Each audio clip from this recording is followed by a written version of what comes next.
Passport issue ও নবায়নের ক্ষেত্রে police ভেরিফিকেশনের নামে ভোগান্তির শিকার হতে নাগরিকরা। এজন্য ঘুষ চাওয়ার অভিযোগ আলোচিত হয়েছে বিভিন্ন সময়। তবে এখন থাকছে না পুলিশ ভেরিফিকেশন। মঙ্গলবার স্বরাষ্ট্র মন্ত্রণালয় সূত্রে এসব তথ্য জানা গেছে। রেমিটেন্স যোদ্ধাদের ঢাকায় বিশেষ ছাড়ে রেডি ফ্ল্যাট দিচ্ছে শতভাগ বিশ্বস্ত ও নির্ভরযোগ্য প্রতিষ্ঠান প্রবাসীর সিটি। পাসপোর্ট সম্পর্কিত সমস্যা সমাধানের জন্য গতকাল সচিবালয়ে স্বরাষ্ট্র মন্ত্রণালয়ের সিনিয়র সচিব ডক্টর নাসিমুল গনির সভাপতিত্বে একটি সভা অনুষ্ঠিত হয়। সভায় বেশিরভাগ প্রতিনিধি পাসপোর্ট ভেরিফিকেশন ওঠানোর বিষয়ে মতামত দিয়েছেন।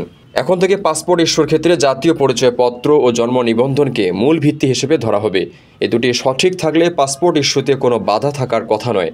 উপদেষ্টা পরিষদের সভায় এমন মতামত উঠে আসার পর স্বরাষ্ট্র মন্ত্রণালয়ের সুরক্ষা সেবা বিভাগ বিষয়টি নিয়ে কাজ শুরু করে। জানা গেছে, সভায় পাসপোর্ট জটিলতা নিরসনের লক্ষ্যে প্রয়োজনীয় সুপারিশ প্রণয়ন করা হয়। উপদেষ্টা পরিষদের নির্দেশনার আলোকে সিদ্ধান্ত চূড়ান্ত করে এ সংক্রান্ত আদেশ জারি করা হয়। সভায় প্রধান উপদেষ্টার কার্যালয়, আইন, বিচার ও সংসদ বিষয়ক মন্ত্রণালয়, প্রবাসী কল্যাণ ও বৈদেশিক কর্মসংস্থান মন্ত্রণালয়, পুলিশের বিশেষ শাখাসহ অন্যান্য বিভাগের প্রতিনিধিরা উপস্থিত ছিলেন।